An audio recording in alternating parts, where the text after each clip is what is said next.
No, he's got some. How are Oh, you? he's got some problem. Can you hear us, Manish? There's Monty. Yes, sir, I can hear you, sir.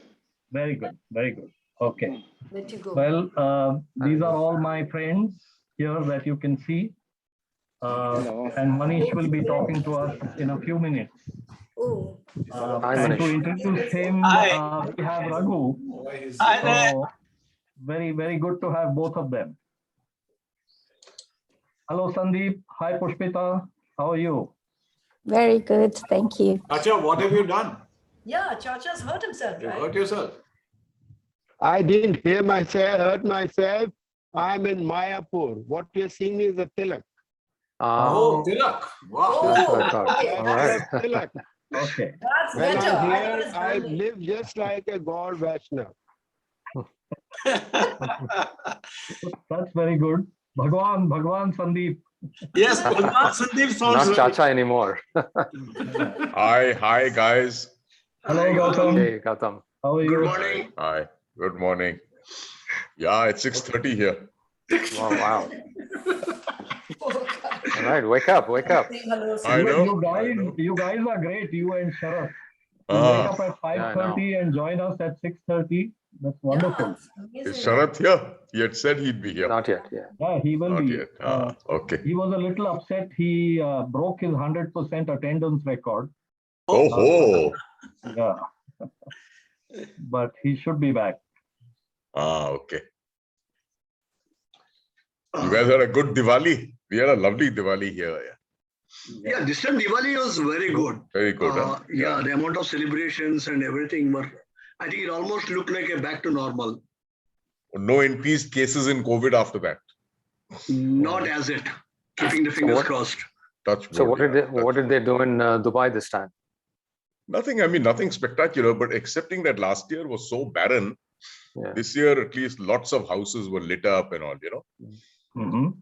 No noisy fireworks, but that is the norm here. Mm-hmm. Good fun. Good fun. Hey, Sanjay joined us too. All right. Hi, Sanjay. Hey. Hello, how are you? Hi. How are you? Very good, man. Very good. How's Yes, Anu? soon. Yes, Hey, soon. you you'll were be- just here a minute ago with her Yeah. arm, All set? on a strap and all Oh, that. okay. Hey, Trivi, Yeah. congrats to you too. Yeah, we're grandparents, 1 week old. Great news, yeah. You look Great too young news. to be a grandfather, Trivi, and Anu as well. You guys have to get some white hair now. Right.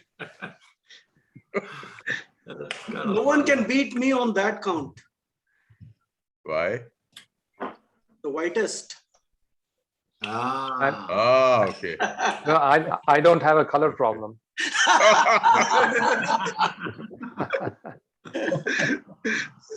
You're right, Raja.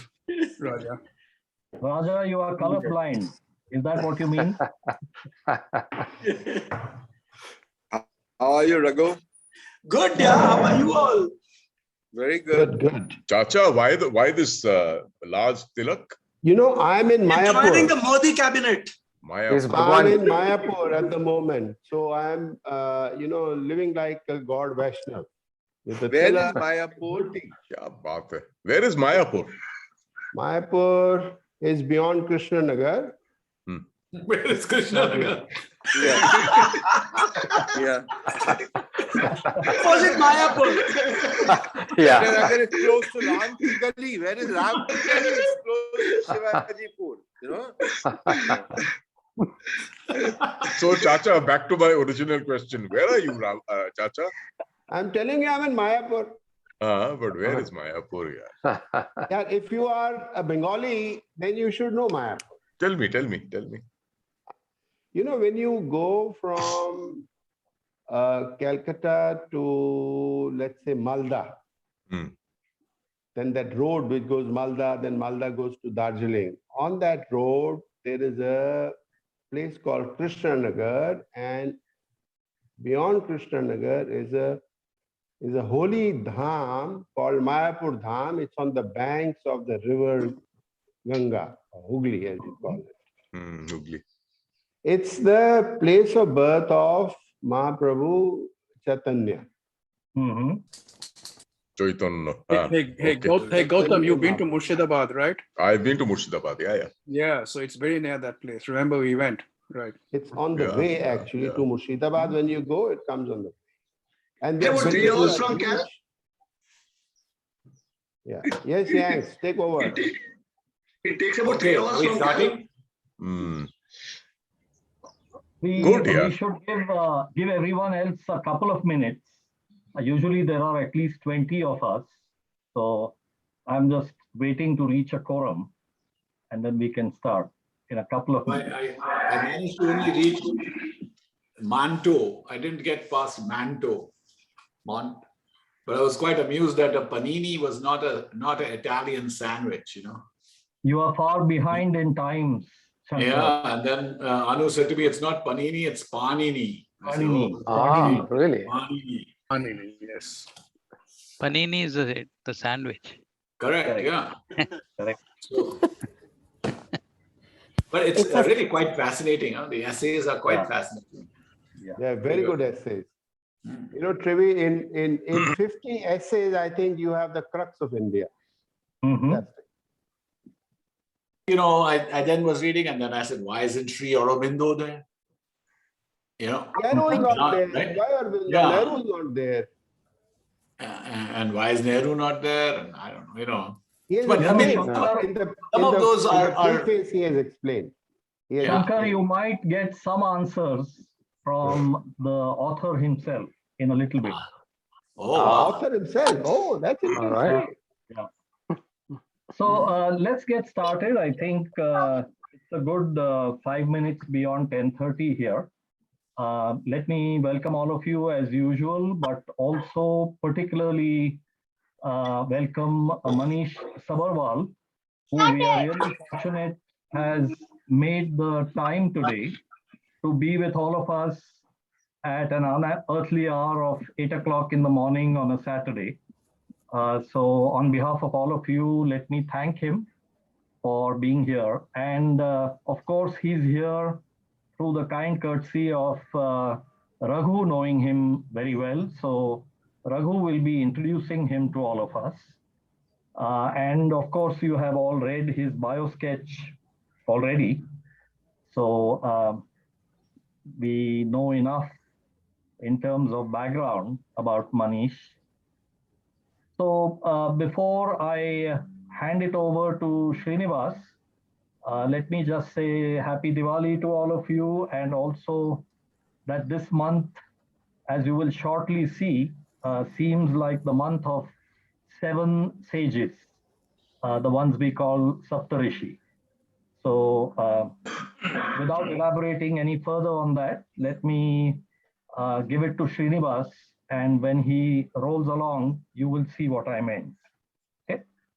And then we can ask Raghu to do a brief introduction and get ready to listen to Manish. He plans to talk about where Sunil Khilnani has left off in a sense. I had requested him that he should talk about India currently and how he sees India in the future. So I'm looking forward to it, as I'm sure all of you are.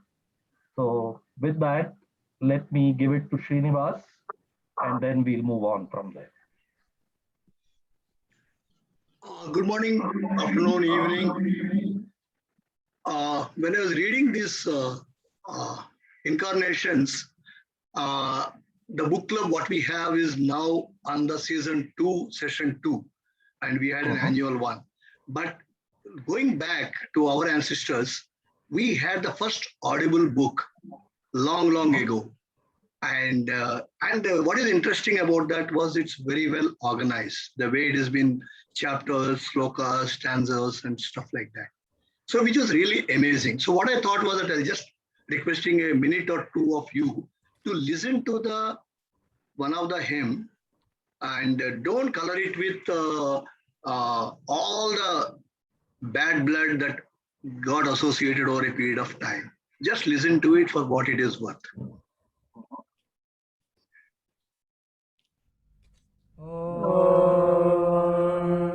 Shri Gurubhyo Namaha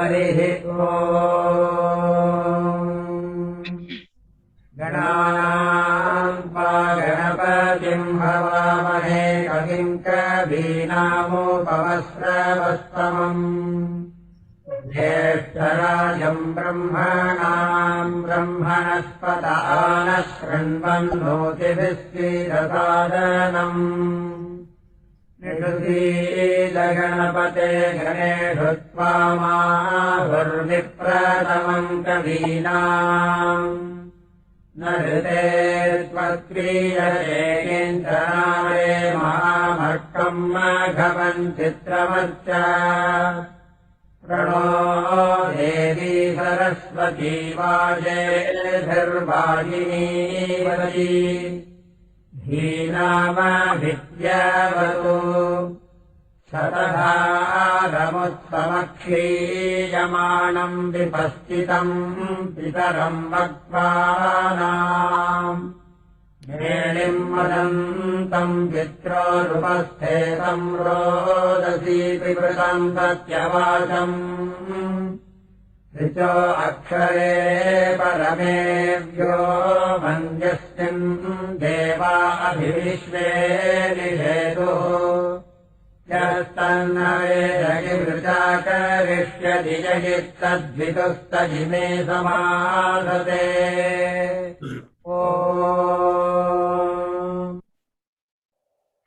So you can make out the amount of literature, the wordings, and the musical way that it's been rendered long, long ago.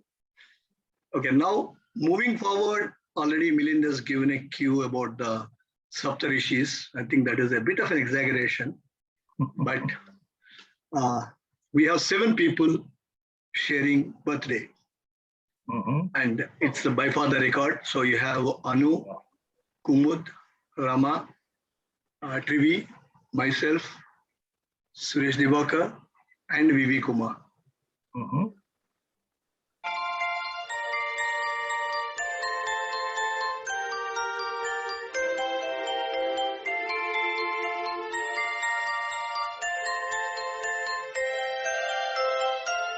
Happy birthday to you. Happy birthday to you. Happy birthday, and the star burn tonight. Happy birthday to you. Happy birthday to you. Happy birthday, happy birthday, happy birthday to you.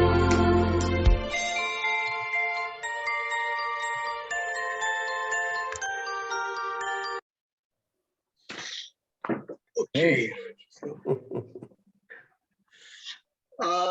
Our fascination with money continues. Next month, we are going to talk about the how ascent of money. But then we also felt that there's something not so good about money. So the book, The Dirty Money, is really hands down was the winner to be read in December for January. This one. So while Chacha tried to give a choice, but I think there was not much of a choice. So we are going to read Kleptomania in the month of December. Yeah, I must also You mean say, kleptopia, not kleptomania. Kleptopia, sorry, kleptopia.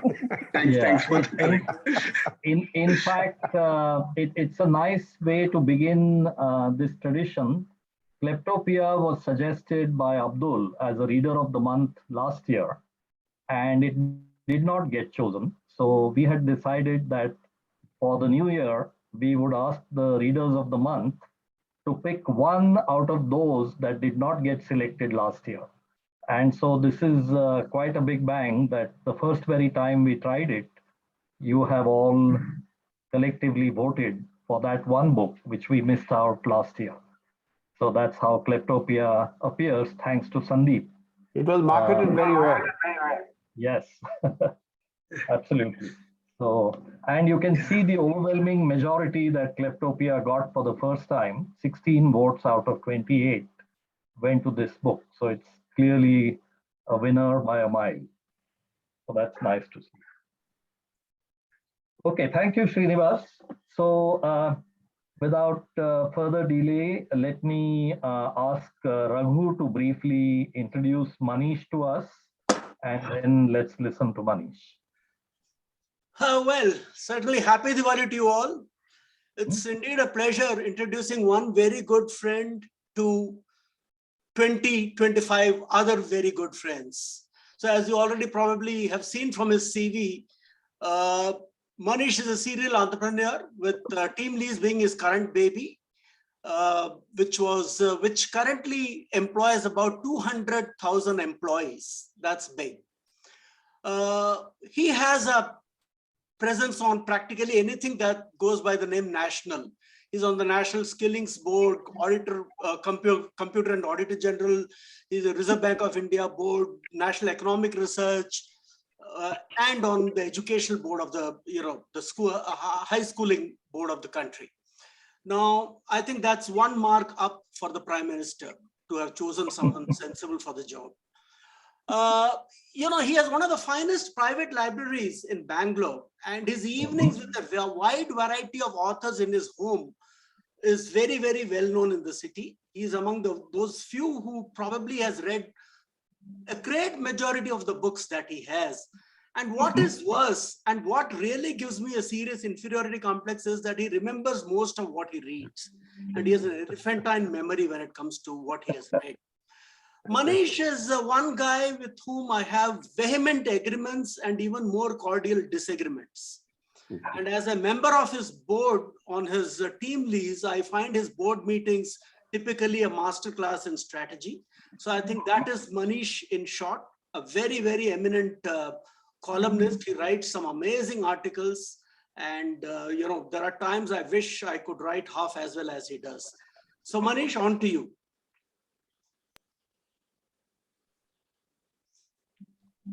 Thank you, Raghu. It's wonderful to be here. What a wonderful tradition. I hope some of the places I go to, we can get something like this going. I think you've read the book, and I have. We've had Sunil over for one of our author evenings. Obviously, the idea of India, which was his earlier book, is a continuation of this book. But I think, and I'll come back to this, that what you thought of this book, because the idea of India was a book I didn't like that much, because there can possibly be no one idea of India. And I think he did some paschatap for that arrogance by publishing this book, which obviously has many ideas of India. And I think now he's been, thinking about the whole concept of the multiple ideas of India. In China, if you look very similarly, and this is something in modern India that we have to think about a lot, right? Because, the economic gravity of the world is shifting to Asia, but India and China had the same per capita GDP in 1991, but 50% of Asia's GDP is now China, and their per capita income is now 5 times ours. And I think in China, it's easier to come up with an idea of China. I would urge you sometime to read this book. I'll just put it up. It's called Wealth and Power. It is actually a similar book to Incarnations, but it only talks about 11 thinkers in China who had one overwhelming idea, which was wealth and power. And, if you think of a book like Incarnations, well, what is it about? Is it about balance? Is it about diversity? Is it about tolerance? It's certainly not about wealth and power. And I often think that why isn't wealth and power as important to India as at least I think it should be, but we'll talk about whether that's changing. So if I wanted to step back, because I think maybe Raghu, you can mute yourself, or there's some disturbance coming. I think somebody else is unmuted. So if, modern India is a child of two reckless experiments in 1947. One was the political reckless experiment, universal franchise at birth. Nobody had given voting to everybody. You first gave it to the rich, then you gave it to the landed, then you gave it to the educated. In fact, some women in Switzerland got to vote in 1972. But I think India and Pakistan, born on the same night, have had very different destinies, because 3 million people in India win an election. So 30 lakh people in India win some kind of election. And I think that's why. So the political reckless experiment paid off very substantially. We were not supposed to be a democracy. We were too poor, too diverse, too large. But we have built the world's largest democracy on the infertile soil of the world's most hierarchical society.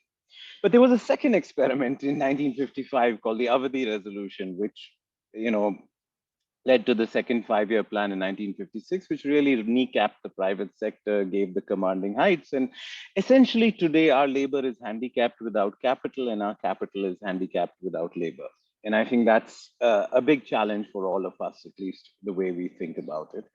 COVID was a sort of X-ray, right? It didn't create new conditions. It amplified or sort of revealed pre-existing conditions. These were comorbidities, right? About lives versus livelihood, jobs versus wages. And to me, somebody who's really thought about the question of why is India poor? You know, I landed for my MBA in August 1994 in America. And by September, I was asking myself, these Americans are smarter than us. Why are they richer than us? I mean, clearly I can kick their ass individually, but why does Joe Sixpack, who watches college football and drinks beer all day, make $50,000 a year? And why does Ram Bharose make 50,000 rupees a year? And I've always sort of obsessed about, well, why are countries poor and what are the solutions? And there are only three solutions, right? Fiscal, monetary, and structural. And in COVID, in the last 18 months, whether it's at RBI or at CAG or even in the government, you know, we've had a bunch of these solutions, right? You're in the emergency room.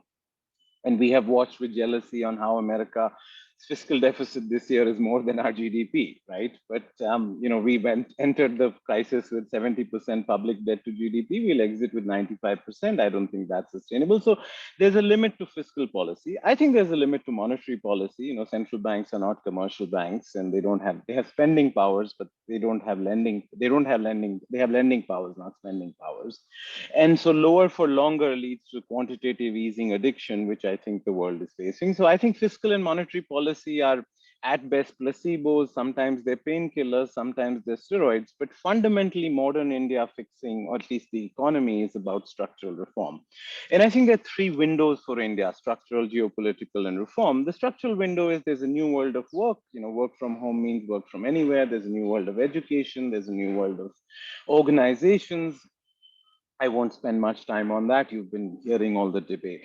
But I think there's a geopolitical window for India. The global economic gravity is shifting to Asia. There's just China fatigue. You know, Ladakh's attack led us to ban Chinese apps, Chinese investment. And I think that's, in some purists may say that has been a problem, but essentially as supply chains are shifting from, you know, just in time to just in case, India is gaining from that, in addition to the digitization super cycle. But I think one thing India is really gaining, and this we watch a lot at RBI, is in a world where fixed income becomes no income. You know, 40% of the world's bonds trade at less than 1% interest rates, 20% of the world's bonds trade at negative interest rates. And so suddenly, when you will misprice growth, and that's what India is the only country in the world with 500 million people and 20 years of growth ahead of us. So we're facing a sort of relative attractiveness, which we have to gain. I think the third and most important window is what John Kingdom called a reform window. And that is what you see. Why have we done the new education policy, farm laws? Why have we sold Air India? Why have we done labor reforms? Why have our digital payments crossed 4 billion transactions per month, even though they were, you know, 1 lakh a month 5 years ago? And I think there's a recognition in India that we don't have a shortage of land, labor, capital, but our problem is what economists call total factor productivity or entrepreneurship or innovation, whatever. So we've formalized India. So there are 5 things we're doing: formalization, urbanization, industrialization, skilling, and essentially, as Kipchoge said, you know, there's a Kenyan marathoner. You run the first half of the marathon on your legs and the second half on your mind. And I think, you know, we're running the second half of India on our mind. And you know, we have 63 million enterprises, but we only have 22,500 companies with a paid up capital of more than 10 crores. We have 6 lakh villages, but we only have 55 cities with more than 1 million people. 45% of our labor force in agriculture only produces 14% of GDP, but 0.8% of our labor force in IT produces 8% of GDP. You know, 5 million Indian software programmers now export more software than Saudi Arabia does oil. imagine what we could do if we convince the rest of us to be as skilled. But human capital, obviously. So we covered formalization, which is more registered companies. GST has doubled the number of enterprises. Industrialization is essentially shifting away people from agriculture and formalization. Urbanization is more cities with more than 1 million people, not more cities with more than 10 million people. You know, mega cities are a problem. We have defined urbanization as shoving more people into Delhi, Bombay, Bangalore, but we need more cities with more than 1 million people. I think financialization, our credit to GDP ratio is stuck at 50% for 10 years. We only have 95 banks. We had 94 banks at the time of independence, so we should massively license banks. But skilling, you know, 265 lakh kids take the class 10th exam every year, 105 lakh fail. 160 lakh kids take the class 12th exam every year, 80 lakh fail. And of those 80 lakh, 50 lakh go to college. So I think you have to think about an employment fair. Even college is not what it used to be, right? But it seems to matter. I was at a job fair where there was a BA in English shoving his certificate in my face, and I kept asking him questions in English. He kept answering me in Hindi. I said, you know, English is like Windows. It's a vocational skill. Why are you answering me in Hindi? You have BA in English. He said, "Aapko sach bataun, sir, maine apna BA English Hindi mein kiya hai." I was, you know, so that you have to think about the ayatollahs of education, and English is in India is always about being bilingual, right? It just increases your labor mobility. It's not about, you know, the two most interesting poets in Allahabad University, Harivansh Rai Bachchan and Firag Gorakhpuri, were professors of English literature. So when I talk about English, I'm talking about being bilingual. But I think that we have, you know, at Harry Potter, Dumbledore tells Harry Potter in Chamber of Secrets, it is our choices more than our abilities that reveal what we really are. And I think we made some crappy economic choices. We made some wonderful democratic choices after 1947. But I think now we've sort of narrowed down that India's problem isn't jobs. It is productivity. You know, the productivity of our cities, the productivity of our sectors, the productivity of our firms, and the productivity of our individuals.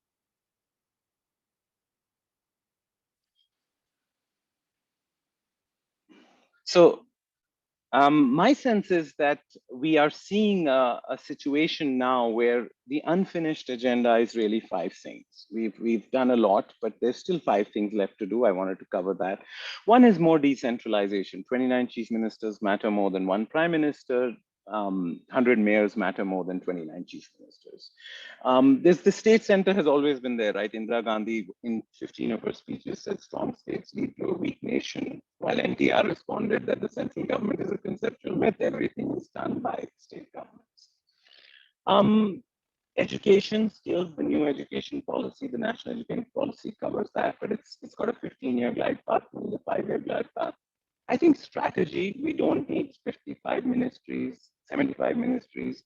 India, Japan only has 8 cabinet ministers. America has 14. Manish, your voice is cracking up. Is it?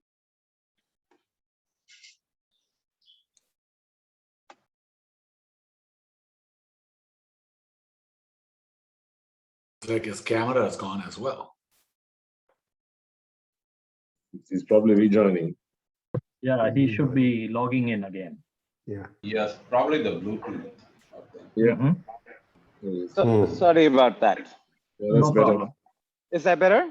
Sorry Yeah. about that. Yeah. Yes. So I'll just wrap up. So there was 5 things left to be done: decentralization, education, strategy. We don't need 55 ministries and 200 people with the rank of Secretary of Government to India. We need civil service reform. You know, 99% of the Indian administrative service is ranked outstanding. That's mathematically impossible. So if you treat Gadha Ghoda equally, you end up with a real problem. So we need the colonel threshold of the army, where people retire at 50 if they're not shortlisted. We need much more specialization. We also need the last round of ease of doing business. You know, we put out a report last year, 67,000 compliances, 7,500 filings, and the government is finally recognizing, because I always had a problem with the World Bank ease of doing business because it never took the employer perspective. So that when I used to rant with the government, they said, why don't you put your perspective out? So we took a 2-year project to consolidate all the filings, all the compliances, and put out a report, which now the government is working on. So I would say that, you know, we built the world's largest democracy, as you many of the ideas in Incarnations help that. But why didn't we build the world's largest economy? And I don't think it was God's will that it should take 72 years for 1.3 billion Indians to cross the GDP of 66 million, to cross the GDP of 66 million Britishers, right? So essentially, we have to also be careful of the Jai Jaikar of 1991 because it was very consequential, but we missed out education, we missed out banking, we missed out corruption, and we missed out formalization, which is why China is sort of 5 times, even though we had the per capita GDP there, same. I think COVID has reminded us that per capita GDP matters more than total GDP. We are 5th in the world in total GDP. We'll probably be 3rd very soon, but we are 138th in the world in per capita GDP. And that'll only happen if we raise the productivity of our firms, regions, sectors, and our individuals. You know, as Ramdhari Singh Dinkar is one of my favorite poets, he says, Shama Shobhati us bhujang ko jiske paas garal ho. You know, only snakes with venom can be kind, benevolent, or generous. So we can't really talk about strength unless we raise our per capita income. But I must say, you know, when I landed in August 94, there was a front page article on the Wall Street Journal which said that India is more interesting than important. I hope that journalist is eating the newspaper on which she wrote that, because what's happening in India isn't once in a decade or once in a millennium. It's really once in the lifetime of a country. But we did miss our tryst with destiny, right? I memorized Pandit Nehru's speech, and you know, there are 300 million people in India who will never read the newspaper that they deliver, or sit in the car that they clean, or send their kids to the school that they help build. But this isn't a problem like cancer or climate change. This is a plumbing problem. And I think with the choices that we're making now to shift our vision, at least, of the modern economy, I can cover non-economic stuff, but you know, that's a little bit above my pay grade, and you know, you guys all can have different opinions. I spend my time on sort of saying that if we raise our per capita income, and I know that's a poor proxy for human development, but it actually turns out in India it's not. I think till $10,000 per capita income is not a poor proxy for education indicators, for health indicators, for gender indicators, and everything else. So I think that essentially we are on our way to sort of break the sort of low-level equilibrium that we had gotten stuck in for many decades. I do reflect on whether there is an idea of India economically. You know, did the Bombay plan, which you know J.R.D. Tata put together, really reflect our belief about the economy, or was it the weather of the moment? But I'm sure you'll talk about it. But at least in my mind, I think it's a unique time for India, and what's happening here economically, we in the next 20 years will be very different from the next 20 years. So I'll pause here if you have questions, or I can give you more details. Thank you, Manish. That was very rewarding, and you did it as expected, very efficiently in the limited time. I'm going to just ask the question that has been on my mind most, first from an economic perspective for India, and second from a social perspective. You know, one of the engines of the economy are the banks, and you have been on the RBI board, so you have a bird's eye view of the banks. And one of the problems plaguing Indian banks for a long time has been non-performing assets. And maybe you can comment on whether that's a hindrance to growth in the future. The second aspect is, as far as corporations in India go, I think bankruptcy laws were very weak earlier, but maybe they have tried to tighten them up. So I wanted to know what your opinion is on how the judicial system treats bankruptcies in India. And last but not the least, I am a bit concerned about everything else going well for India, but the new dimension that this administration has brought with it in the form of what euphemistically I can only refer to as a social agenda. So are you concerned about the social agenda that has come in the wake of the current administration? So, you know, 80%, we have had a 10 lakh crore NPA problem for 10 years, which by all standards, so we had peaked at about 13% of bank assets being non-performing. We brought it down to 8 pre-COVID because of the new bankruptcy law. It's going to go back up to somewhere between 9.5% and 10% of total bank assets.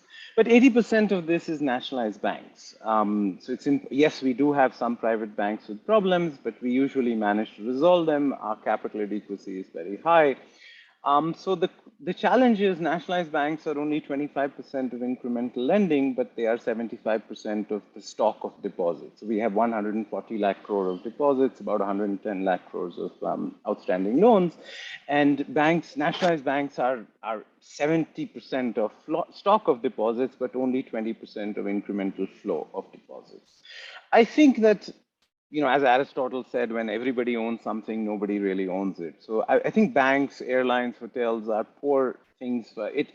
The ability of the government to provide governance is very poor in banks. There's obviously a temptation for phone banking, which is political-based lending. And that's why our bad loan problem is a wholesale problem. It's 25 to 30 to 40, maybe 100 lenders, right? So for the first time, the central bank took the initiative where we issued a sort of fatwa almost to say, to the banks to say, take these 12 in the first phase to bankruptcy, then the 28. And a large part of the bankruptcy law was written by the central bank because there was nothing we could do with bad loans if there was no resolution mechanism. So I would say, IBC, which is our bankruptcy code, there were 5 constitutional challenges in the court.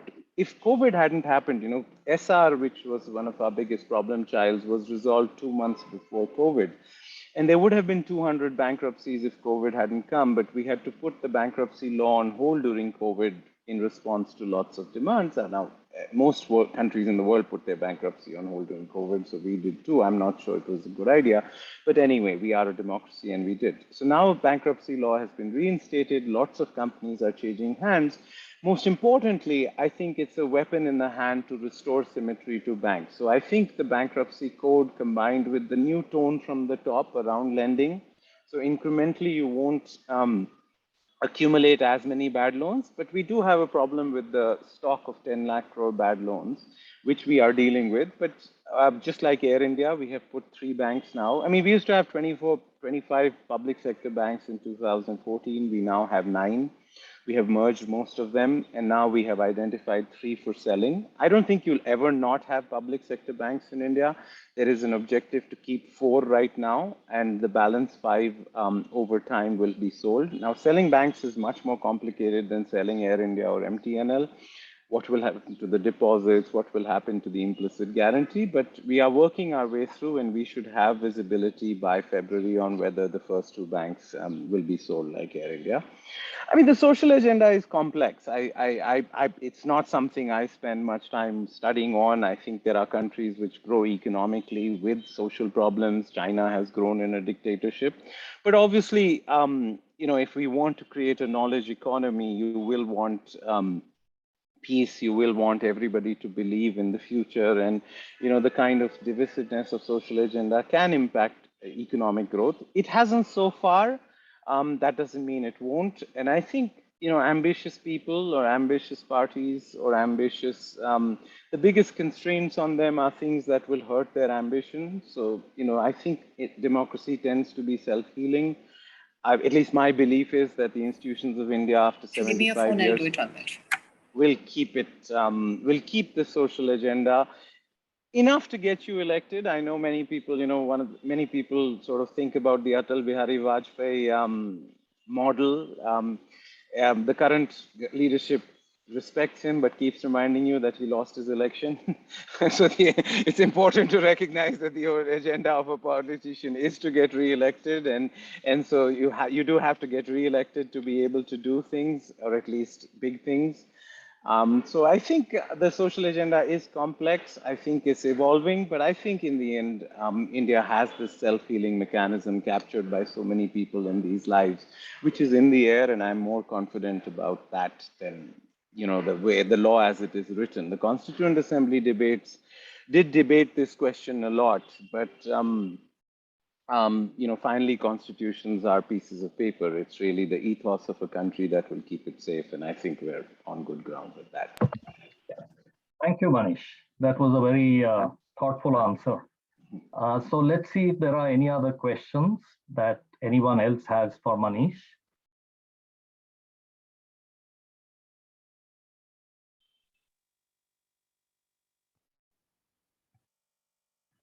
no questions at all, being a strong and silent audience?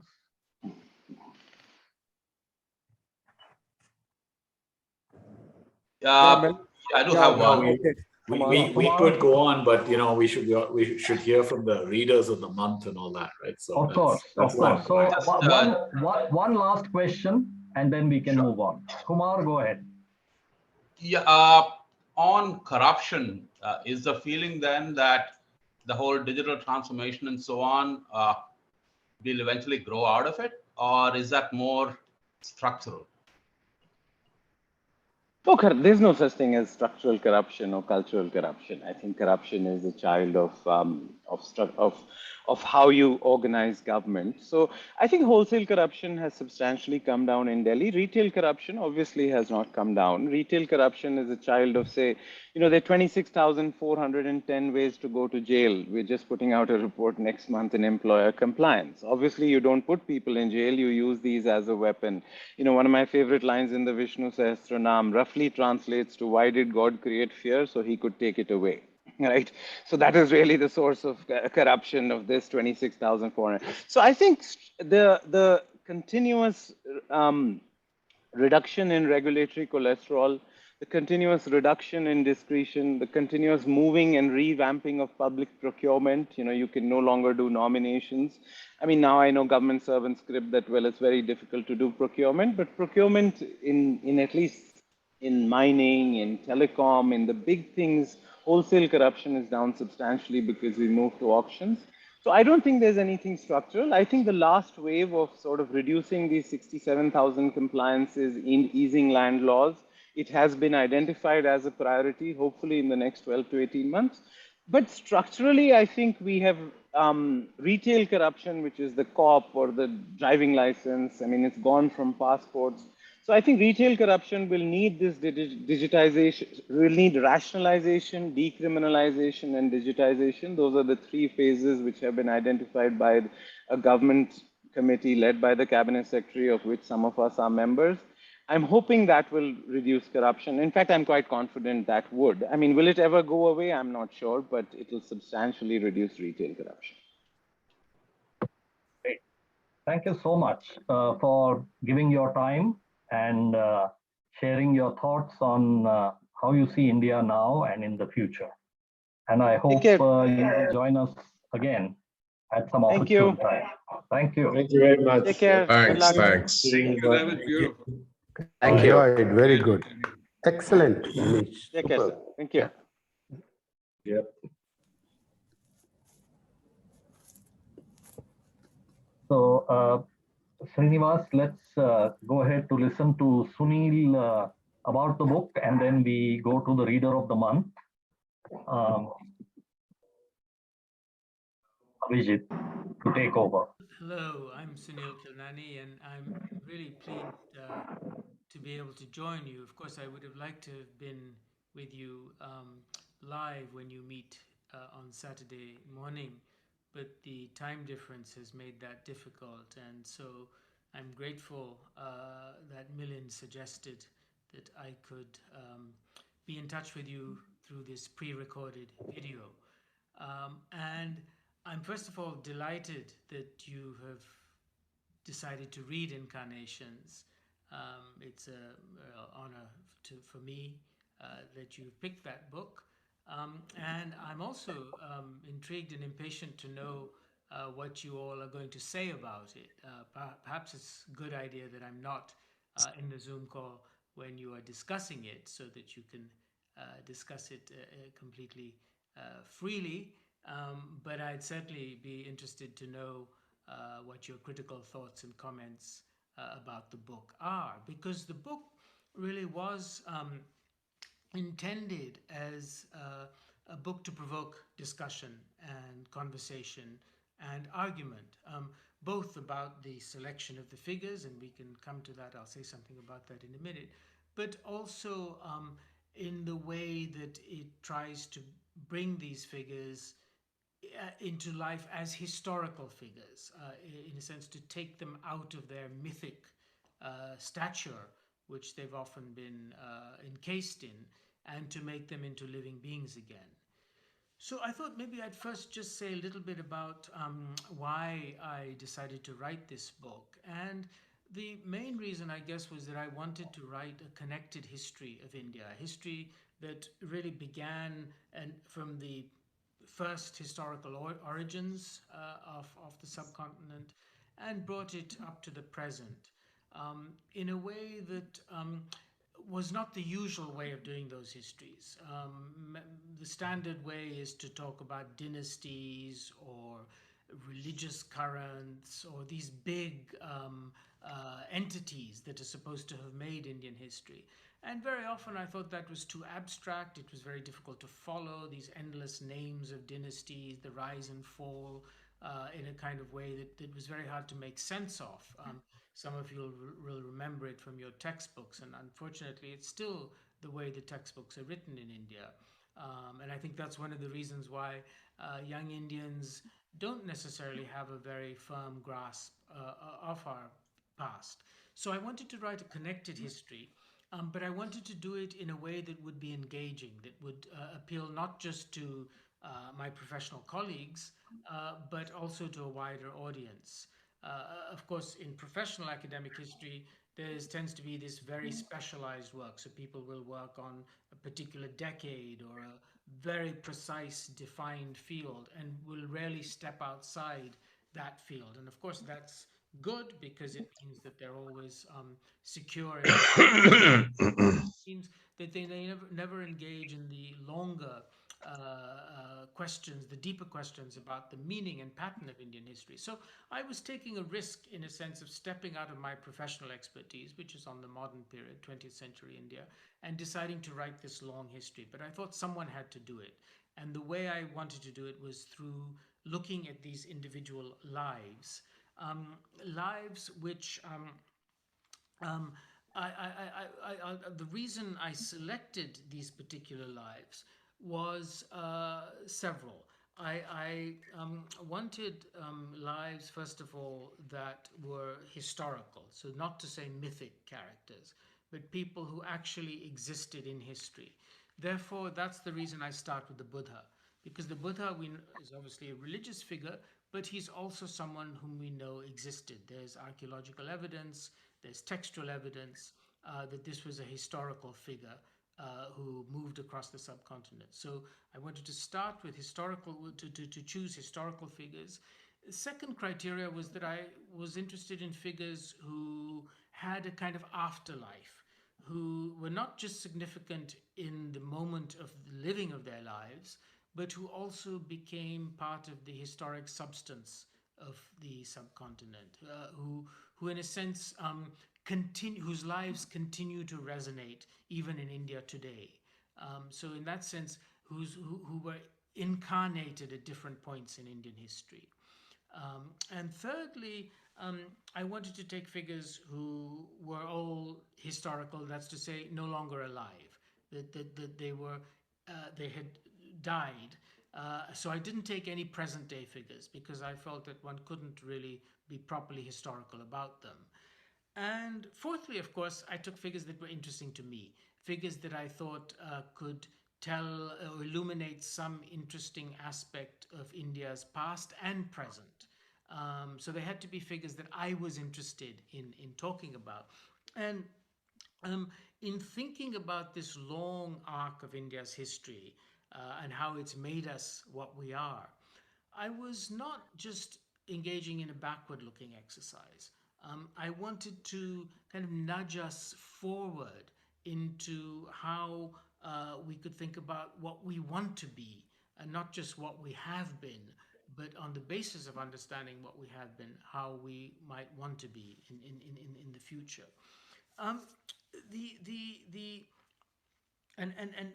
other thing that I sort of wanted to do in taking these individuals is, we very often see them today as venerable saints. These are figures who are literally statues.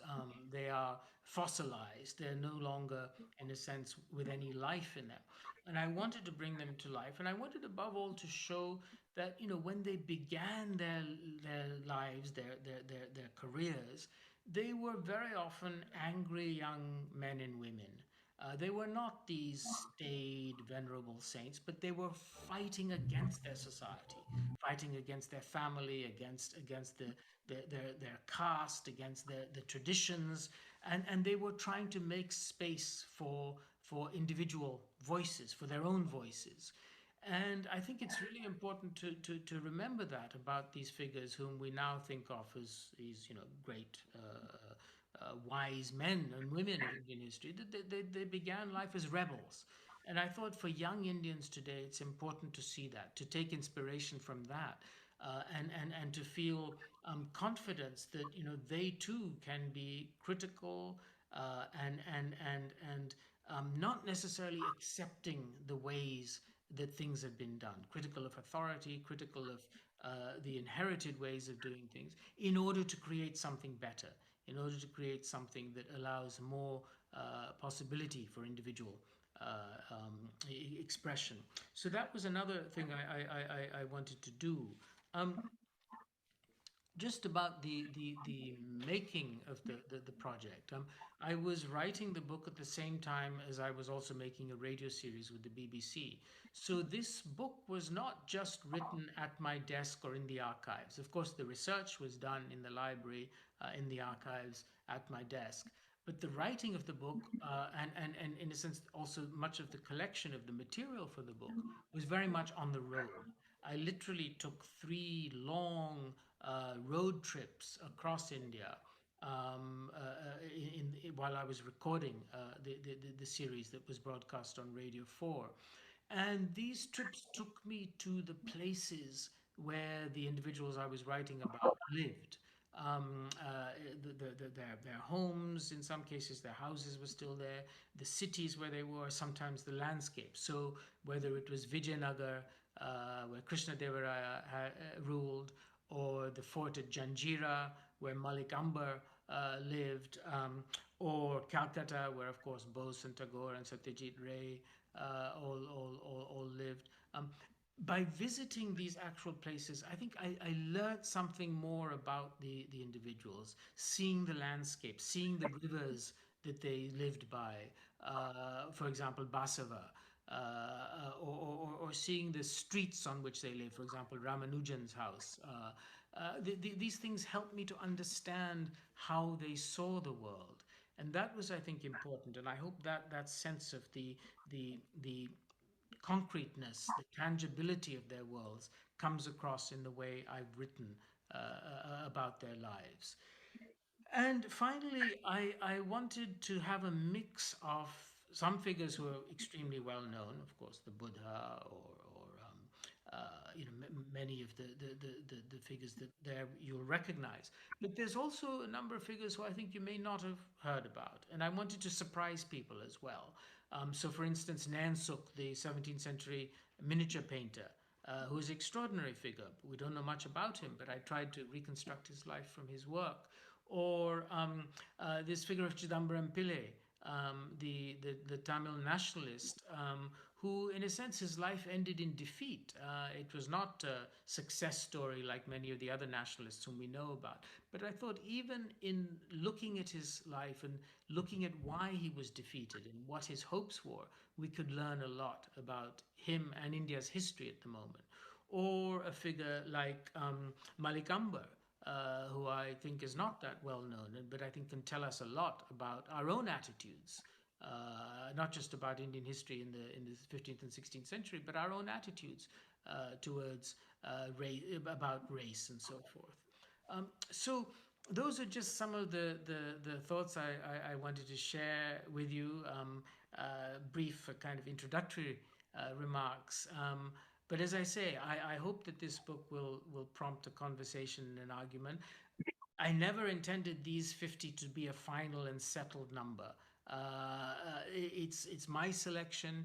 Others, each of you will have your own 50 or your own names that you would want to add or you think have been excluded. And I think that's part of what I wanted to do, to prompt a discussion about our past, to make us think about who are the interesting figures, who are the important figures, who are the ones whom we think we should know more about and be included in the way we understand our past. So over to your conversation, and I hope it's a enjoyable and productive session that you have with your book club. And thank you once again for taking the time to read the book. Goodbye.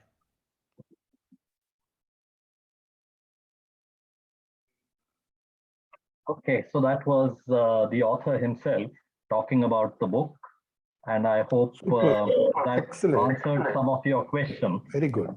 Like Shankar Very well. and others. Really, Yeah.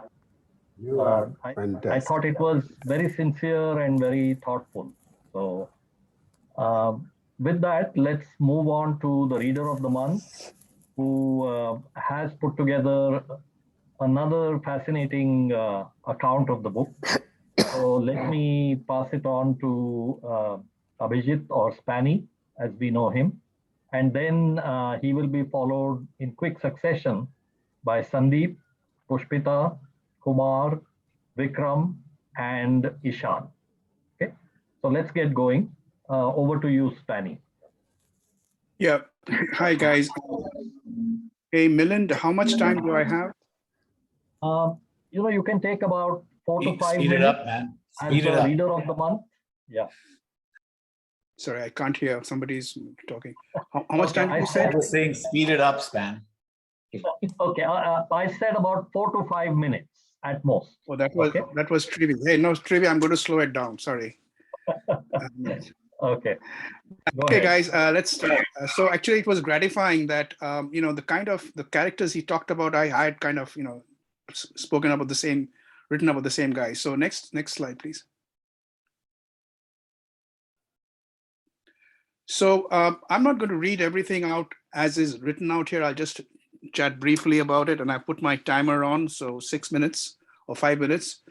So I think right at the beginning, Sunil talks about like Indian history is about dynasties, about historical places or times or periods, etc., epochs rather than of people, and so rather than of individuals. I think he says that right in the beginning, and I think I also recall like a few stories about historical figures from my school days, but they are mostly larger than life and what they call hagiographic or adulatory and idealized. And there are things like Netaji, Gandhi, Nehru, Vivekananda, Shivaji, etc.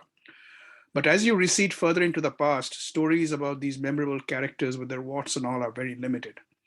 And some of these historical icons are so staunchly defended against scrutiny that libraries whose collections have enabled scholars to write about these icons have been attacked. Books thought insufficiently reverent towards cherished figures are pulped and banned, their authors threatened, silenced, or worse. So I think the way I kind of describe it is like, if you remember Georges Seurat's paintings, the pointillistic paintings, where he basically used, literally not brush strokes, but literally points. Yeah. And so he kind of uses that approach out here. It's like a mosaic, so writing a history of the Indian subcontinent. And as he basically says, it's a diverse group of men and women, some obscure, some well-known. So it consists of 50 short biographies, 50 ideas, spans 2,500 years, starts with Buddha, ends with Ambani, and includes relatively unknowns such as Panini, as Anu correctly pointed out. Panini, I think, rather than Panini. The creator of the Sanskrit as the most complete linguistic system in history, nearly 2,500 years ago. And if you read that particular chapter, it's amazing, right? Because Sanskrit is what we know is perfectly made, because that's how we parse the word Sanskrit. Krit, I think, is creation. And there is also a word called Parikrit. Parikrit is actually the vernacular language. So, Bengali, Hindi, and all these are kind of mongrelized languages of various sources, linguistic sources, and we actually use a Parikrit form of language rather than Sanskrit. Anyway, that's a linguistic diversion. Sorry, next slide, please. So I think the important thread running through the book is that of dissent and radical experiments with self-definition. So forcing homogeneity on a society that has created essentially creates an endless life of purging, secession, and self-destructive violence. And I think Sunil talks about this idea, right? That there are rebels all across history, and he describes them. Like, for example, Kabir, right? Kabir was basically, to quote Sunil, woven into the long, rich, and often endangered tradition of dissent in Indian life. And then he talks about Malik Ambar, So Malik Ambar was an Abyssinian slave, right? I mean, he rose to be a kingmaker in the Deccan Sultanate. And it was amazing because his stories are largely forgotten and unknown. And he continuously fought against the Mughal Empire, and they never defeated him. So Jahangir's anger against him was such that he had a miniature painting of himself shooting arrows there's a typo there, at the severed head of Malik Ambar. But Malik Ambar does not fit into a tradition of our mental silos. He's not a Hindu, he's not a Muslim, he's not a European, he's an Ethiopian. He's opportunistic and an entrepreneur. And we have rejected and forgotten him. And then he talks about, also Sunil talks about Basava, right? The Basava essentially, he was born into high caste Brahmins, but his poetry, spirituality, and anti-established devotion address the enduring topic that God can be accessed through any common everyday language, right? So for example, the Lingats, this religious community, I think in Karnataka of about 8 million people have kept his teachings alive, but they also have their own caste system and have earned the ire of Hindu religious militants. Then there is Jyoti Rao Phule, right? I hadn't heard of Jyoti Rao before. And fascinating that he dedicated his life for the education and self-improvement of the lower classes. When he preceded Ambedkar, who in drafting the Indian Constitution abolished untouchability formally. But in later years, the caste-based reservations have perpetuated the very institutions that Ambedkar wanted to highlight. Next slide, please. So these are other thoughts and ideas about the book, like he singularly diversity, like the lives of his characters, that India has always been a diverse, messily hybrid, multi-ethnic, multi-religious, and continuously invaded place, where at times 4 different religions held sway: Hinduism, Buddhism, Muslim, and Christianity. The another important thread is complete honesty and critical examination of many of the important characters in Indian history. Gandhi is described as a closest racist who never made common cause with Africans. He's also accused of extreme dogmatism and prejudice. And I use the word elastic inference because it's an inference, right? That trait may have alienated Jinnah and Ambedkar to the extent that it had an immense consequence for India's future. He's also critical of Bose, which actually, I'm saying this, I'm from Bengal. And if I spoke about Bose like this in the streets of Calcutta, I would be lynched possibly. But Bose essentially, he accuses him of having no gift of military strategy, moral myopia, and a capacity of outlandish self-reinvention. And if I spoke about this to my father-in-law, because their family is related to the Boses, Anu's, my wife's cousin essentially married the niece of Subhas Bose, right? So he's very well revered in that family. And I've had arguments in my family about Bose, but I've been silenced. But anyway, but the other interesting aspect is also about women. So there's an author called Wendy Doniger. I think you may have heard about her. Book about the Hindus, and it's a book banned in India, discusses the lack of female voices in Indian history. And he has addressed this, Sunil has addressed this by describing the lives of Mirabai, Lakshmi Bai, Annie Besant, etc., Amrita Shergill. Not surprisingly, most of these women are within the last 100 years and speaks to the lack of knowledge about how women influenced history in ancient times, and also our indelible patriarchy, right? Next slide, please. So, if you read Romila Thapar, and I'm a quote unquote closet historian, so Romila Thapar, Percival Spear, Jadunath Mukherjee, and all these guys, they'll say that we know little of our history because we cremate our dead. It's a very simple thing. Because we cremate our dead, we can't find things like Tutankhamun or the underground war memorials in China, right? So we've created these magnificent artworks, temples, wall paintings with no history or knowledge of the creators. And it's interesting that Sunil talks about Nain Sukh, which I also kind of found was very fascinating, this painter of Indian miniature painting in the court of Balwant Singh. So Nain Sukh is almost a combination of Hogarth and Norman Rockwell of his times, capturing the everyday life of common people. So he seems that he's paying homage to all the great unknown artists, right? With all the magnificent temples in the South, the works at Ajanta Ellora, and the Indian artwork. And I would like to end this thing that there may be some criticism that his works that he cited as evidence essentially are Western, and it's a source of foreign bias, but the expertise of Western academics is likely to be devoid of the agenda of current Indian nationalists, right? And their contribution to understanding India and its history needs to be appreciated. Like, who would know that the first grammar of the Bengali language was written by Manuel de Assumpción, right? He was a Portuguese missionary. And if you go to Bengal, there is, in Calcutta, there are schools still in with William Carey's name on it. The first Bengali English dictionary was written by William Carey, right? So India absorbs everybody and makes them their own. And I think that's the magic that even Manish was talking about when you asked Milind the question about the social agenda. He says that we are self-healing, and I pray to God that we are. I end there. Thank you very much. Thank you. Abhijit, I think you put together a mosaic that provided us a very good overview of this book. So let's move on and see what the volunteers have to say about it. Each one of them has about 3 minutes. So let's begin with Sandeep. Go ahead, Sandeep. Can you hear me? Yes. Okay, We so can. what I have done here is that I've talked about the 50 lives that have impacted Bharat over 2,500 years.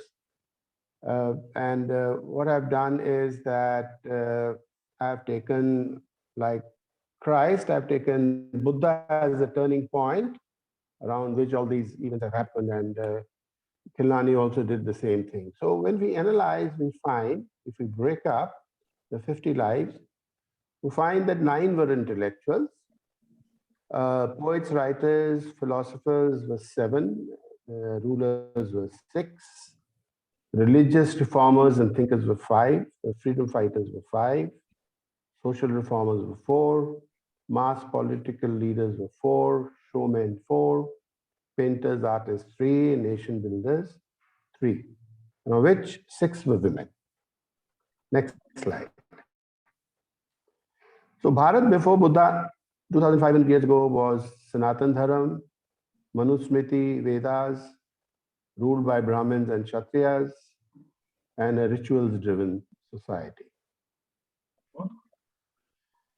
0 to 500 years, we had asceticism, classless society, egalitarianism, non-violence, Ashoka, and the advent of Buddhism. And 500 to 1500 years, for a 1,000-year period, we had Adi Sankara coming in, he revived the Buddhism, ouster of Buddhism happened, and we had Raja Chola. 1500 to 2000 years after Buddha, we had social reform, we had Basava, we had community building, and then we had Kabir, who was everyone's sane poet, inward looking, do nothing. That's my view. In 2000 to 2350 years, we had Guru Nanak, worshipped through good deeds, Ram Mohan Roy, exponent of women's rights, and then reform started of Hinduism's Vedantic and ritualistic ways. 2,350, 2,400 years, we had Jamshedji Tata, nationalist, global mindset, industrialist, institutions builder. Then the next 50 years, we had Gandhi, a mass leader, team builder, and I call him a scheming idealist. And then we had Indira Gandhi, India's Iron Lady, and democracy's cause celebrant. So what has happened after 2,500 years? We now have Narendra Modi, scepter holding the Hindu nationalists, rise of backward classes, oppressed classes and groups strike back, asceticism takes a back seat, rise of consumerism, rise of China as an economic and military power that threatens India, wokeism threatens governance in India, and now what will be the profile of the incarnations in this century? With this question, I end my presentation. Thank you, Sandeep. You really have illustrated what Sunil meant by a connected history of India by taking it 500 years or 1,000 years at a time and putting together the entire chain as he intended it. So thank you for that quick summary. Now on to Pushpita's perspective. So go ahead.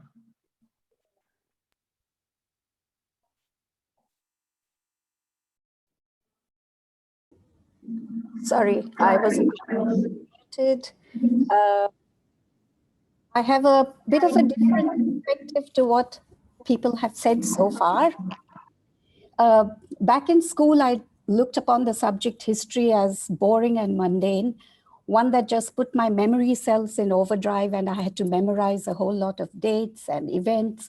And history was a sequential calendar of events. I did wonder as a child why we spent so much time and effort trying to recap things that have already happened. It was history and nothing could change that. Shouldn't we be focusing on science and maths that still had a chance to shape the future? In his book, Incarnations, Sunil certainly approached that boring subject with a very interesting perspective. He gives it life through the numerous human stories that have made an impact on the fabric of India and her people, where the sequence of dates was not apparently significant. So that connectedness he talks about is something I didn't quite pick up while going through the book. Plus, he attempts through every story to bring relevance to the current world. Now, I'm not sure what the rules of the book club are and when and how we should read these books, but I certainly cheated on this one.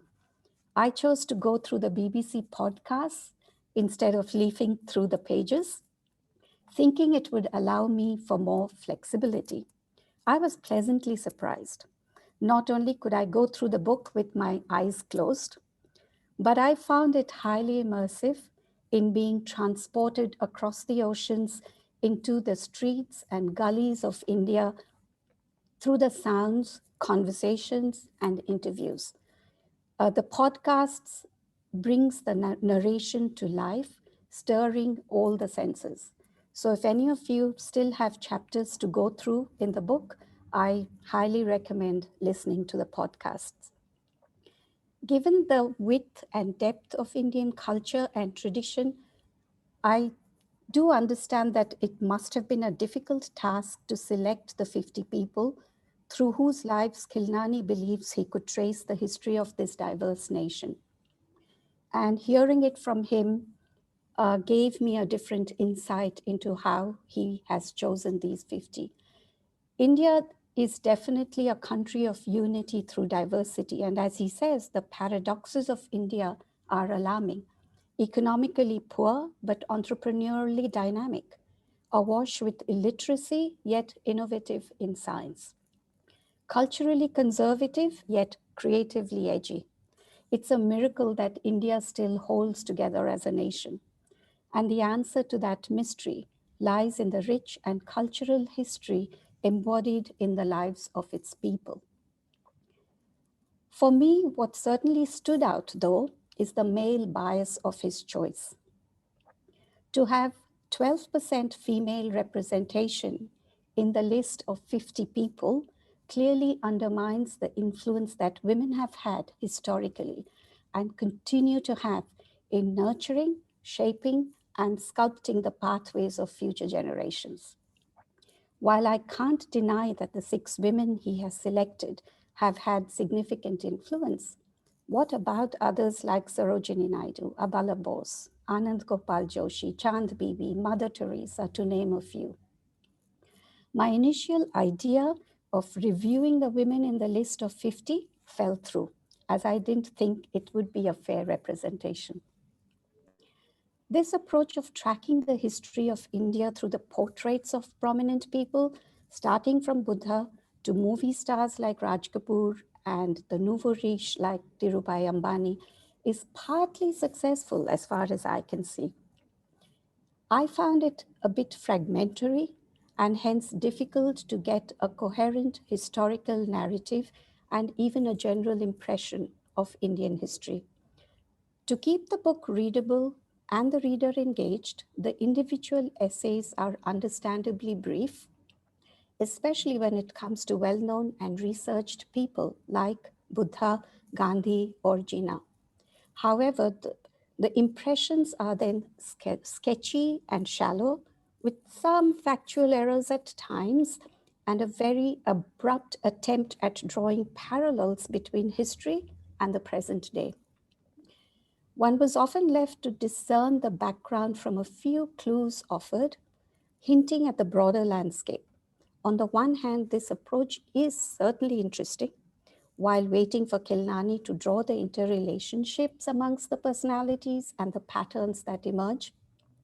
On the other, at times, it was a bit frustrating, as Khilnani would glibly throw in references to events or other people completely without context. Having said that, it did give me a quick overview of many personalities that I had very little or no knowledge at all. The brevity of the narrations did keep the pace up and interest going, waiting to move on to the next personality. Being a great fan of biographies and autobiographies, it certainly stoked a level of curiosity in me to explore some of these stories further, like Annie Besant, Manto, Amrita Sher Gill. Overall, it is a worthwhile read with a different perspective of Indian history. It is very readable, accessible, and a wide-ranging book. It is by no means a deep-sea dive into lives of these individuals, but it will introduce you to many forgotten names and some celebrated and some not. Thank you, Pushpita. That's what I think I have. that was a really nice critique of the book. And just a quick suggestion that to make history less boring, looking at the world history chart that gives you an idea of both history right from 4000 BC and geography. How did the two tie in together might be a good way to make history more refreshing. Okay? Thank you. So let's move on to Kumar and what he has to say about the book next.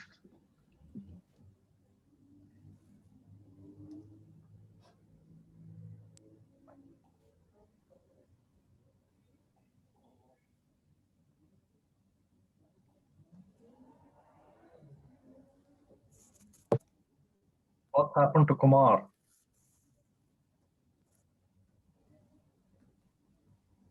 Okay, then if he is out of our hearing and reach, let's move on to Vikram and then get back to Kumar when he returns.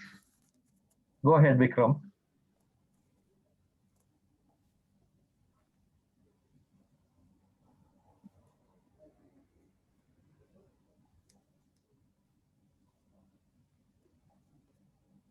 क्या हुआ भाई?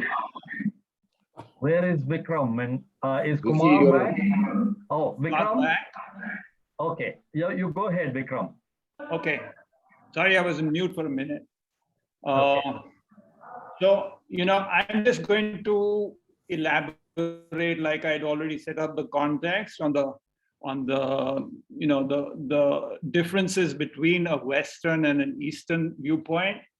And as I speak on that, I get the feeling that, I'm more and more enmeshed in the Eastern viewpoint.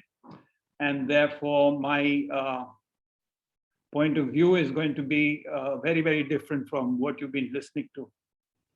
Okay.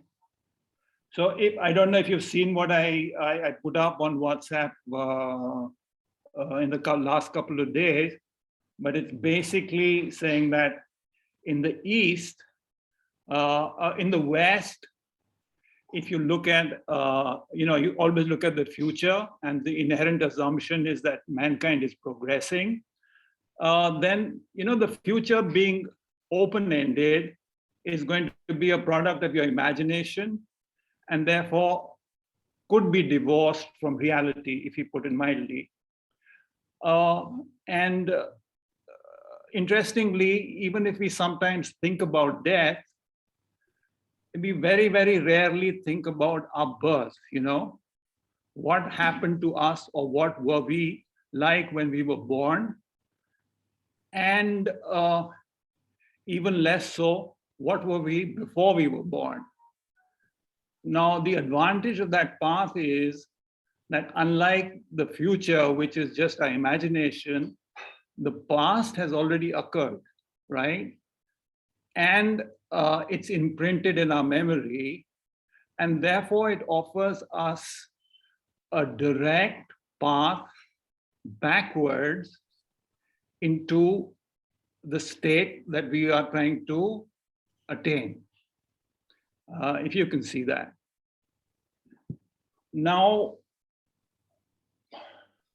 there is a word called catharsis. It comes from the Indian word kritarth, which is kriti and arth. It's an amalgamation of these two things, kriti being action and arth being, the meaning. Now, according to Indian thought, the only thing valuable in word is if it creates the experience within you, because it's only the experience that produces a change within you. Otherwise, it's just words leading to more words. This is not, as you can see, like this book, if we read, or most things that, big ideas that we catch on to, if we don't start implementing them in our lives, at best, we just kind of talk about them and kind of pass it on as wisdom, to other people, the next generation, stuff like that. And it just gets left there and lost. It doesn't produce any change either within us or within our broader society, which is why perhaps India, didn't quite progress the way we wanted it to. So getting back to kriti and arth,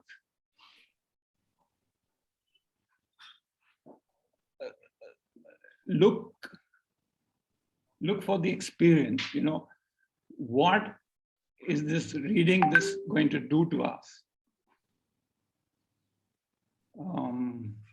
I'm sorry, without feedback, it's a little difficult to carry on, investigation together with you people. But just two more points. I just wanted to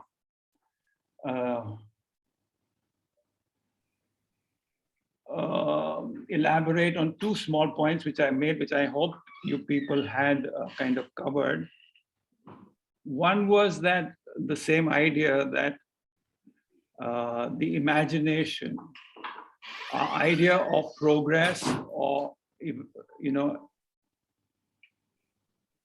sorry, there's a different, a move towards a better state is the idea that we are actually trying to improve rather than move to a different state, actually trying to improve on the state that we are in right now, which is, life as we see it today we just want it to be a little bit better. And that's the heaven or the next stage or the next state that we think that we're going to be progressing towards. It's just, we don't want to accept what the environment or the world is around us right now. We're having difficulty with that. We're suppressing all that.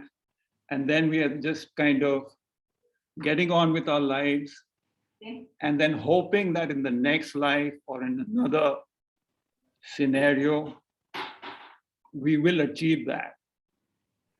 And as you can imagine, that kind of shortchanges us both in this life as well as our search of the next life.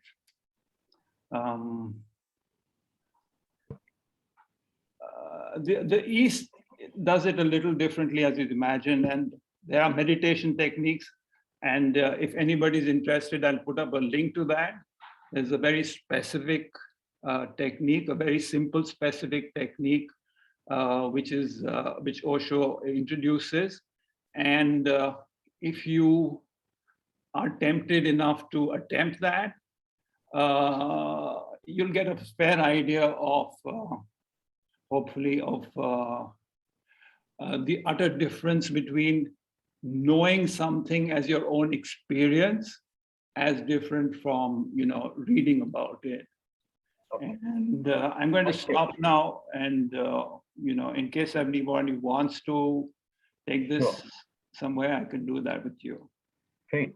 Thank you so much, Vikram. I think that struck me as a philosophical perspective, but like you had prefaced in your writing in WhatsApp, I expected you to do that. So thanks a lot for sharing that perspective. Yeah. And finally, let's listen to Ishan before we go to an open discussion on the book. Okay, hi. Like a friend of mine told me, you can either be sattvic or tamasic.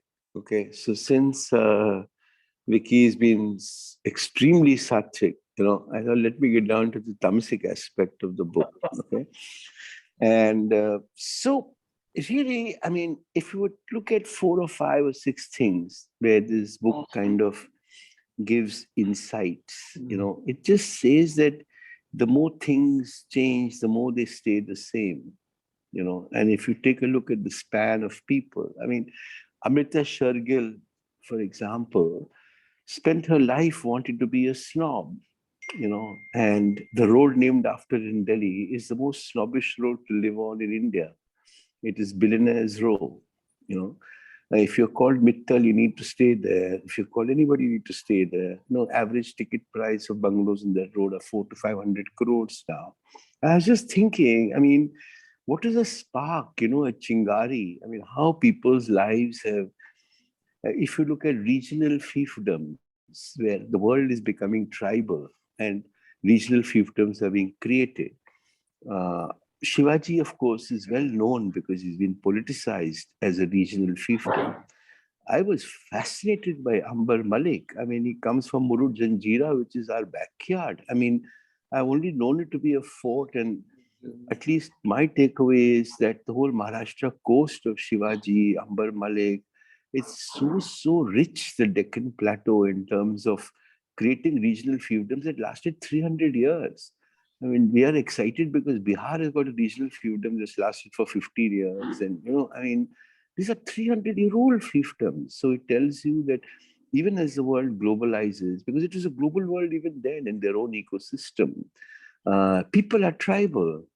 And so to that extent, I think that's another thing that this book brings out. I mean, I can't help but discuss Sheikh Abdullah. I mean, I wish Manish was here because he has very strong views on Kashmir we have discussed. He also actually comes from Kashmir, like Anjali's family, and and Arun I can see on the thing. But, I've always felt that Sheikh Abdullah just wanted to be king.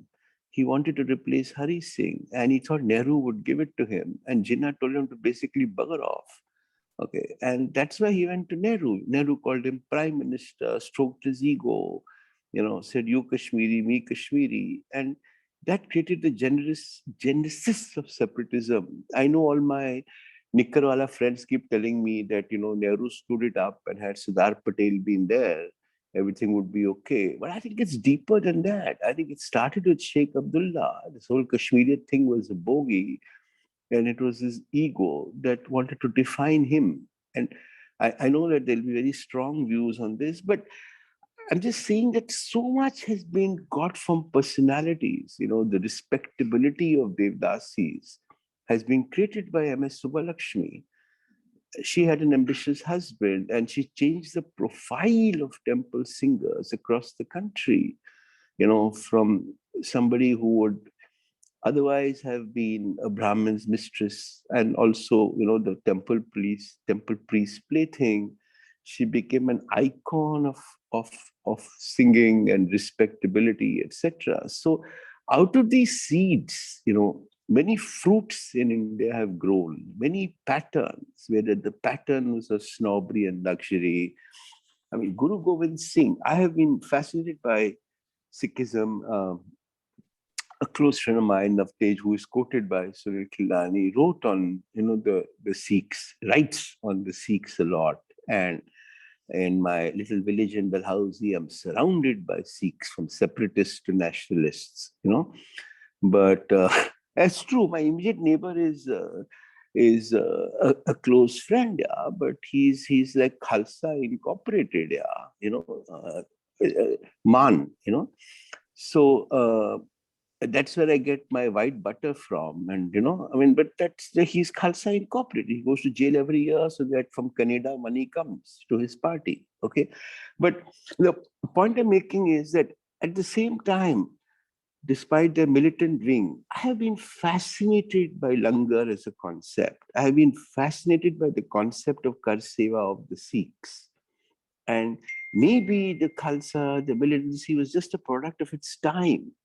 And maybe that's what's creating the Northeastern insurgencies. These are products of their time where people say, "Bahut ho gaya," and how do you let not a pressure cooker boil in a country like India?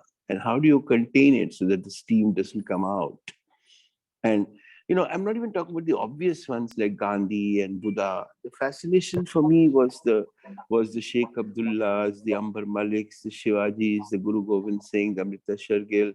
And I think that somewhere in this book, there are learnings, in terms of not just statecraft, but social engineering. And how do you manage tribalism? So I think I'll just leave it there. Great. Thank you, Ishan. Just a very quick note, because you mentioned Shivaji and Malik Ambar. Very few people know that the Maratha Navy was a very strong force under Shivaji. Yeah. And he had his naval chief was Siddhi Johar, who was another Ethiopian. Yes. So Ethiopians as seafarers were very, very good at commanding the Navy also. And so Malik Ambar and Siddhi Johar are two names that have stuck with me as Ethiopians who should be mentioned in Indian history. No, next IIMC reunion in Alibag, I'm going to take everybody to explore Malik Ambar and Shivaji area instead of just drinking in the garden. I think it's... Very good. Okay. Well, let's open it up for open discussion. I'm sure there are lots of thoughts that you want to express. So let's just keep to the rule of three. Simple rule that once you speak for about a minute at most, then you wait till two other people have spoken to speak again. Okay. So what happened to Kumar? What happened to Kumar? I believe Srinivas said he had a power failure. So he couldn't remain connected. So hopefully he will share, like Vikram did, his thoughts via WhatsApp. Yeah, he can record He is very keen on sharing his point of view. Yeah. So I think we'll ask him to send it through WhatsApp. He can record it. No, he can even record it and send it as like Sunil Kulani. Will do. Okay. So go ahead. Whoever wants to start the ball rolling.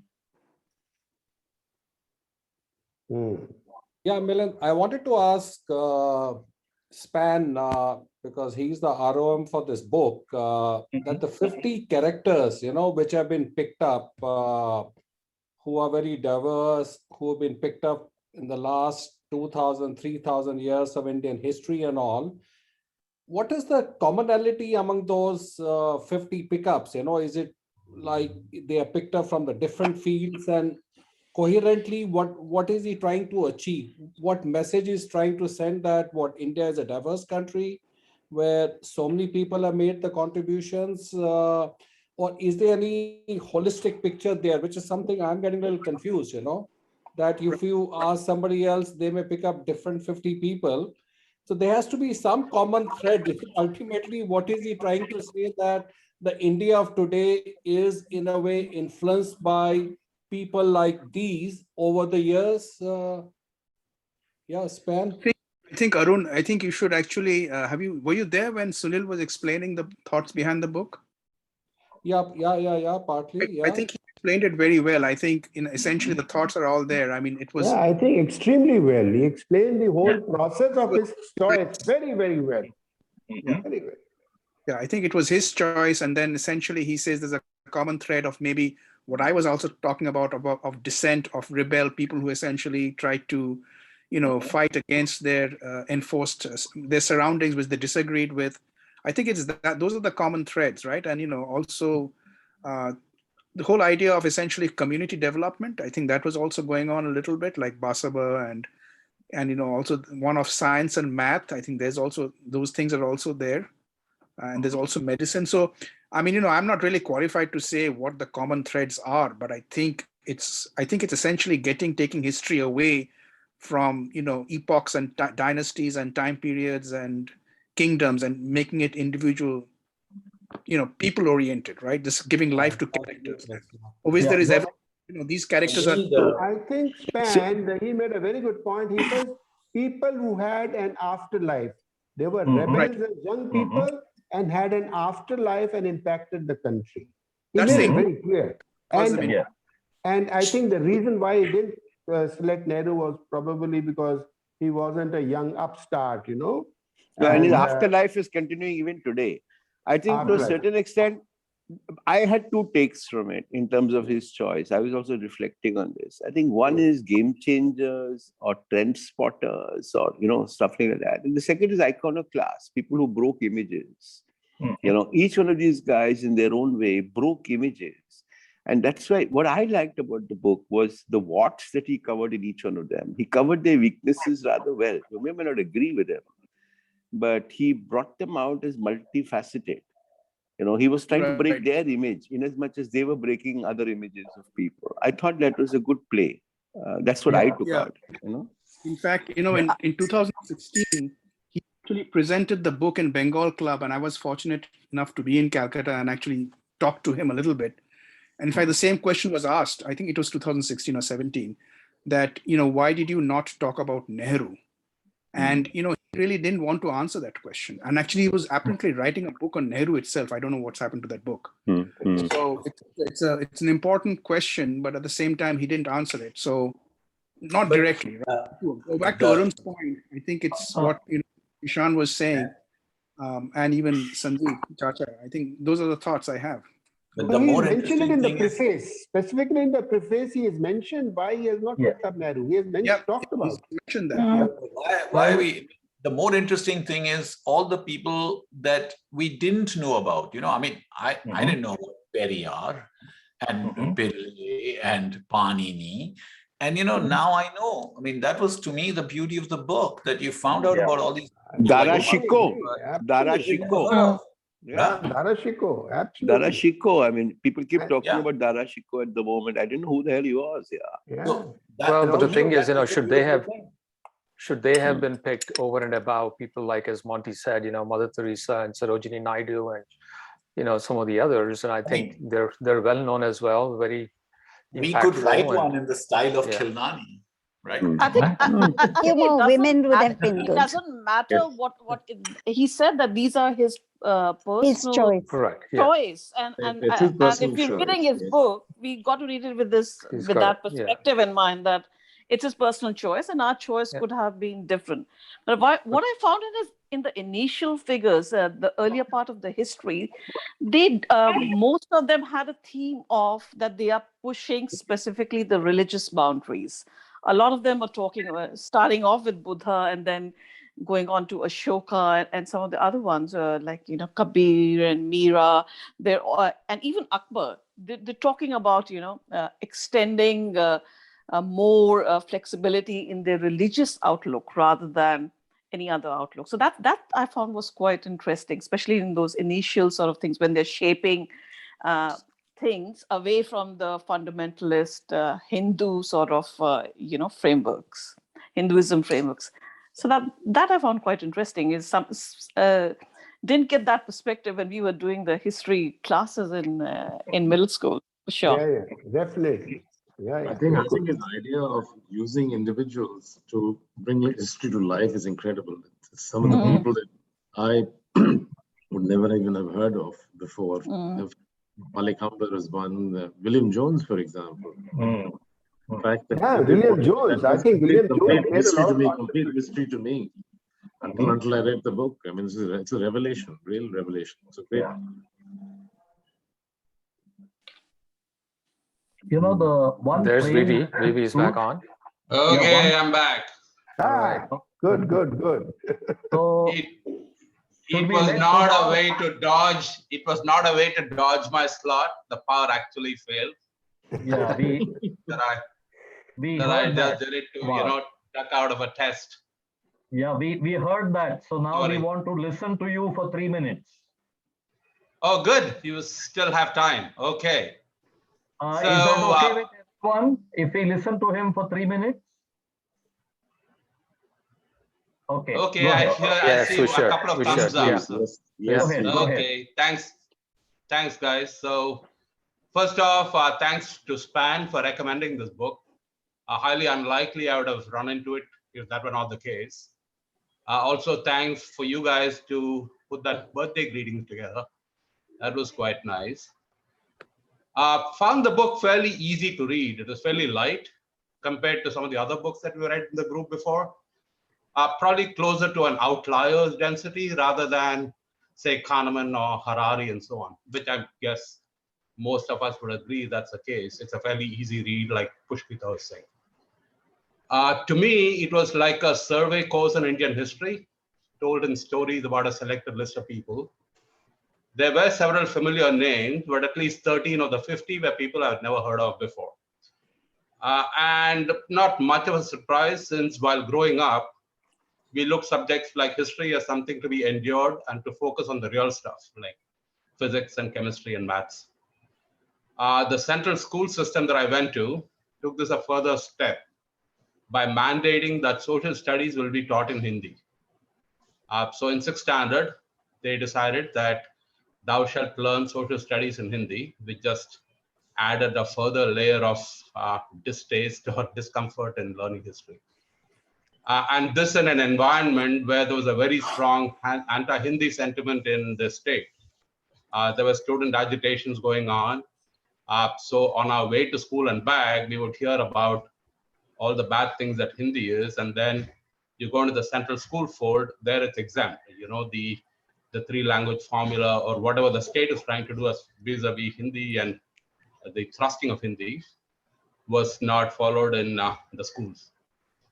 So going back to history, I think the central parties lost Tamil Nadu in 1968, and I don't think they've ever regained it. And probably a lot of it was to do with the not understanding the regional sentiments and trying to impose Hindi. I think some of us were talking about the imposition of Hindutva from center now. So that's not new. The powers that be wanting to dominate the others and make them look more like themselves, that's as old as history itself, or even contemporary history. Now, Kilnani expects a debate in terms of the people, perhaps provocatively, that he excluded. I think in his intro, he says, hey, you guys can debate about people that I've included or not excluded. In his intro, he smirks about not including Chacha Nehru, for example, but he has included Chaudhry Charan Singh. In his intro, he also states that he will not be overly reverential. In this, he definitely delivers on his promise. It does not matter if the subject is Guru Nanak or Shivaji. Sunil will find a trite observation that is to be made. Like the magpie of folklore, he scours his sources for shiny objects and drops them with a clatter at regular intervals, perhaps to jolt his radio audience away. So here are a few Kilnanis from the text. So I'm trying to do a Kilnani on him. Like in the chapter on Ashoka, he states that Ashoka's name appears in the Mahabharata. Yeah, I did a quick double take on that. Tried to do some Google searches to verify. So does Dwapara Yuga equals 5th century BCE? A guy on Quora says Mahabharata date as 5th millennium BCE, so that's a factor of 10. But he just throws that blithely on page 83 that Ashoka's name appears in the Mahabharata. In the chapter on Charaka, he talks about the Jiva Institute in Delhi, running a call center operation, talking to 2,000 people every day, leveraging Ayurveda.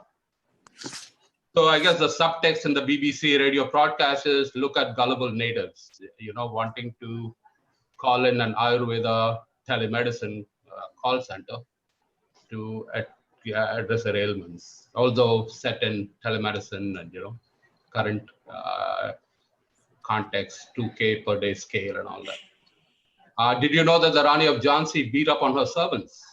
Sunil will tell you that she did. Whisper, sneer, homoeroticism in Khusrao's poetry.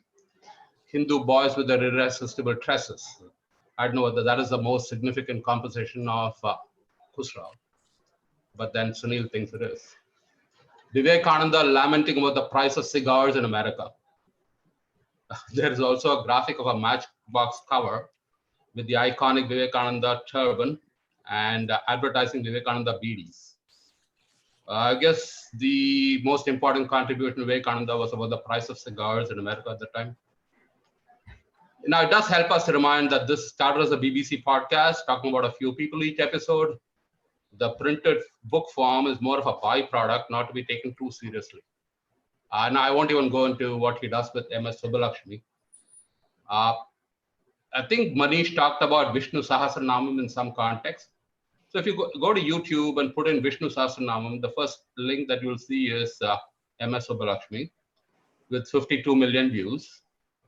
If you look at Bhaja Govindam, which is Adi Shankara's synthesis of Jnana and Bhakti, 11 million views. Again, MS Subbalakshmi as the person that delivers that to a contemporary audience. So I know Valmiki was a hunter and he reinvented himself, and we remember him more for his Ramayana than for his hunting. But Khilnani would like to bring all these people to earth and remind us of those trite irrelevances, maybe just to keep his audience, awake and interested. That's all I have. Thank you, Kumar. I think put your finger on something that several of us felt, that he is in many places shallow in terms of either lacking in scholarship or not having done enough research into the people who he has covered. So as a very strong critique, I would agree with you. Okay. I think he's just showing their warts. I think one of his basic intentions was to be, like I said, iconoclastic, breaker of image, and show that everybody has warts. Shergill was vain. I mean, I don't know. Dara Shikoh was like, whatever. I'm just saying, if you analyze each person, he's gone and done what in the North is called a mithi churi, Yep. So, and that's the formula for every person. It's a formula. Finds that first. Yeah. And the rest of it, the research is, a wiki page on Ashoka has more depth. Yeah. There's probably a summary on wiki. The research, I don't know what he talks about. He talks about, trip through India and all that. Probably stayed in some 5-star hotels and, had the BBC producer for the bill. I don't think it's great scholarship. It's, Maybe it wasn't intended to be. Maybe it wasn't intended to be great scholarship. I think his intention. More readable, more listenable. Yeah, he delivered his it is readable. Sure. I agree with Sharad. Yeah. I don't think he intended this to go to the history professors, right? Yeah. So it's a podcast, and the book is a byproduct, right? It's a written form of the script. So I think your standards do get corrupted if you want to say that. Sure. Is that true, that it was done as a podcast and then a book came out of it? Or but that is what he said. He said that. He said he was doing it simultaneously. I haven't done research. It's only based on what he said. That may explain a lot. Right? He wrote it simultaneously, he said. That is what he said. Yeah. No, but I think then the motivating factor is a podcast, which is very different. Exactly. Doing research and writing a book, right? It's quite well done, the podcast. It's immersive. It's buy one, get one free. Yep. Yeah. Good. What's interesting is I think the point coming out is that he's deeper than the book. I think it's a point of view he's taken. Let's talk about these game changers and bring them down to size a little, or show that they're human, which is a charitable way of doing it. They're all human. Yeah, I think the major thing. So Vivekananda lamenting about the price of cigars. You think that was the most relevant piece to talk about? No, it wasn't. But I'm not saying you hold them up in a pedestal. It's a question of the facet or the piece that he chooses to highlight. It wasn't, but see, it's what stayed with us. Yeah. It's like Amrita Shergill's vanity stayed with me. It's for each. Yeah. Ishan and Kumar, just keep to the rule of 3. Okay, done. So we don't get into one-on-one argument. Yeah, I think the only thing I can say is that all these criticism aside, I think I learned about characters I had never heard of. That is true. William Jones. William Jones was a guy that I had not heard of before. I think somebody maybe that I should go look up and try to, get a little more about. He was married for barely a week. He comes to India, reads books on the ship on the way, reads about Mohammedan law and Hindu law and all that. Yeah, it's pretty good. Like now, translates the Kalidasa.